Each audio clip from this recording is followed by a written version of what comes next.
For any of you wondering what this guy is right here, this is a little bit of flea market gold. Now I know it looks like rusty steel, but to any of you hand tool geeks or any woodworkers out there like traditional tools or timber framers, this kind of stuff is gold, and I am no different in that respect. So what we have here is a good old hewing axe. I picked this up in, where the hell was I? I was in Maine. Picked this up in Maine a couple days ago. We're on the Griswold family trip, you know, where all the in-laws and all of us go up to New Hampshire once a year. So, but anyway, I got this thing for 45 bucks, handle and all. Now the handle's junk.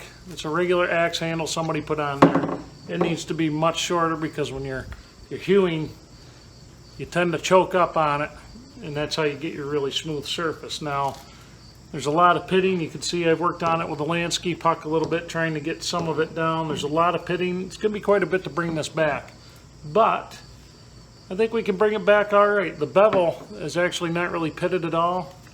The back of the bevel is pretty smooth, so we're lucky that way. But this stuff up here is pretty pitted.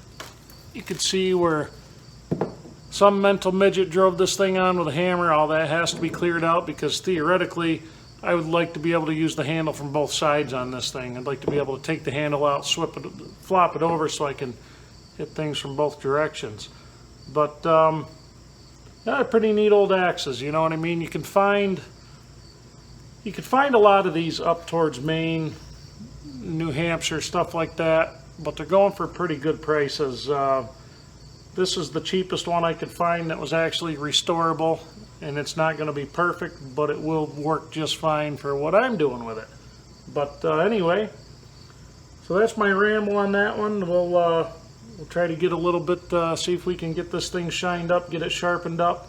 I probably won't get to the handle on this trip, but we'll definitely work at whatever we can. So stay tuned. I hope you enjoy it, and I'll catch you on the other side.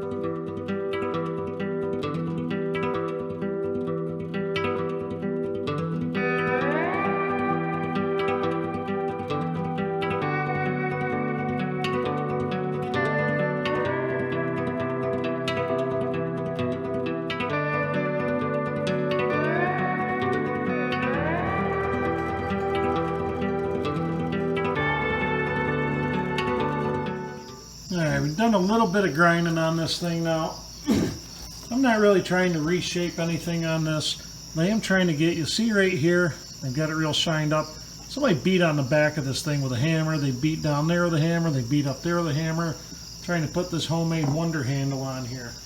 So, unfortunately, that's something that kind of grinds my ass a little bit is when you see these things. But that's why it was so cheap too. It's, you know, you kind of know it buying. It's going to be a lot of work. But that's okay. But you almost hate to see people friggin' just doing nasty things with these old vintage tools. And, you know, you get a lot of them, they don't know what they have. They just beat the hell out of it, ruin the whole damn thing, and then it goes to a flea market somewhere where I found it. And that's pretty much what happened with this thing. So anyway, I'm hitting this with an 80 grit flat disc down to about here. I don't go any farther than that, because as the metal gets thinner, you really run the risk of taking the temper out of that edge. Now, believe it or not, the bevel on this thing's in pretty decent shape. This is the back of the bevel. Usually a good hewing axe that I've seen is usually fairly flat down through here. You may get a slight bevel down in there, and this one has it, but it's not much of one. If you have a major bevel, it's either not a hewing axe or somebody didn't know how to sharpen it right and they ground it out. But I stop when I get to about here because I don't want to ruin the temper on this edge. Flip it over, and really, for as pitted and everything else as this thing is in, that bevel's in really good shape. That's really not going to take that much to bring that back. Now we do have some mushrooming out here, down here, and up here, just pretty much for misuse. Now, I don't know if somebody was trying to use this as a split maul at one time and they just beat the hell, who knows. But, and I'm not looking to get all the pits out of this thing. I just kind of want to smooth this out a little bit. I'll hit it with a Lansky puck and oil, kind of get it nice and flattened out by hand. I don't care about these pits. It's not going to hurt the way this thing works and operates. This will actually be a very functioning tool by the time we're done. There really isn't much for pitting here. I mean, there's a little bit we'll have to deal with, but it's not a deal breaker by any stretch.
Alright, we have a lot left. You can see we got a good bevel started here, but we do have quite a bit left to make this thing usable. I'll keep working on it, putzing away here and there. But I thought you guys would like to see it. Be trying to get back into doing the videos on a regular basis because I need the routine again. So you're probably wondering why you're seeing a Hewing axe appear on this channel. We are mostly a timber framing and traditional building type of channel with a lot of modern stuff thrown in and just whatever I feel like making videos on at the time. But so we do have a lot of future upcoming projects for timber framing, things like that, and I would like to have some hand-hewn elements in there. And it's an interesting thing historically on that. When you had, pardon me, allergies, bugs, everything, I'm covered in oil now. Part of, so you look at an old timber frame, say 1800s when circle mills started coming in. A lot of people come to the conclusion when they walk into a building like that, they'll see some of the long timbers will be hand hewn and some of the shorter vertical ones will have the circle saw marks, and people will think that either the hand hewn timbers were reused or the timbers with the circle mills on them came at a later date. What used to happen quite a bit about the turn of the technology, it was a lot easier for them to hew the long timbers on site rather than get them to a sawmill. So it's kind of a little neat thing there for you. I mean, hewing is about as old as it gets when it comes to building with timbers and things like that. You know, you have your broad axes used for hewing. So you used to using adze to smooth them out, sometimes to finish them off a little more. There's a lot of different stuff. We have an adze to restore also, but that's in much more. It's pretty pristine compared to this thing. I mean, like I said, you guys saw it. This thing's pretty rough. We have a lot of we got most of the rust off of it. We're starting to get the edge shined up. Believe it or not, I am starting to develop a little bit of a burr down here, so that's good. So that means we're on the right path. I'm still on a pretty coarse grit on the stone with that right now. I do have to get a truing stone for that Lansky because they work much better after you've tuned them a little bit. That is not tuned, but we got to keep going. And unfortunately, we got the camera flipping things around again, mirror image, but this lasting build. New channel started up. He's building a Paul Sellers workbench over on that channel. That's pretty good.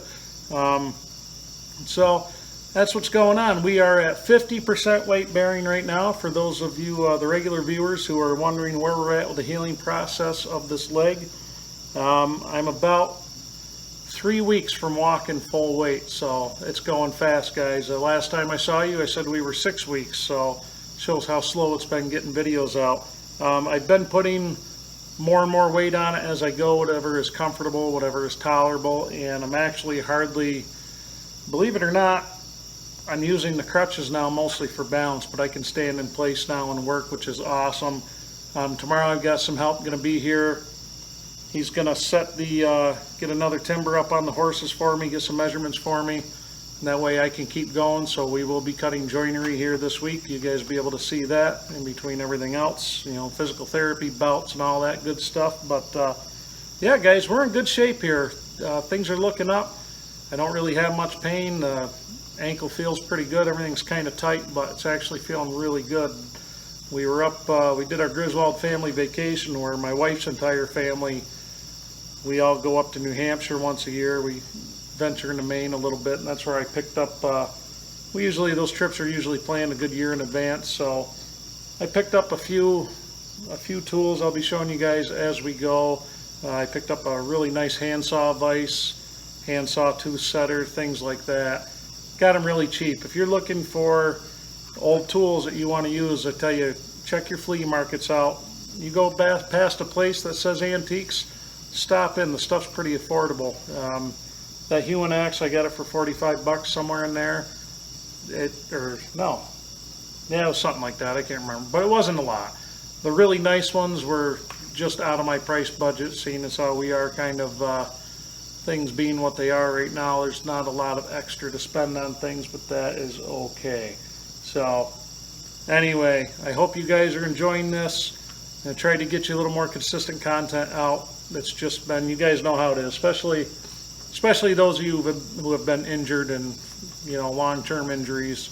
You kind of understand. But anyway, that's where we're at, guys. So be prepared for hopefully a couple more uploads this week as we go. It is, what is tonight? Monday night, Labor Day. Happy Labor Day, everybody here in the States, and happy Monday to everybody else in the world. But we're just carrying on, guys. That's all we're doing. I've got stringers we need to cut here pretty soon to work up to that landing. We've got to get that secured a little better, get it decked. Like I said, my mobility is slowly returning, and I'm feeling better and better every day, stronger every day. We were up in Maine at the Wildlife Center. Mary and I took the kids up there, and I think I walked about 2 miles at the 50% weight, and it felt, I mean, I was beat by the end of it, but I'll tell you what, it felt awesome. It felt really good. We're just getting there. So anyway, hope you guys enjoyed it. I'll ramble at you the next time, and see you on the next one.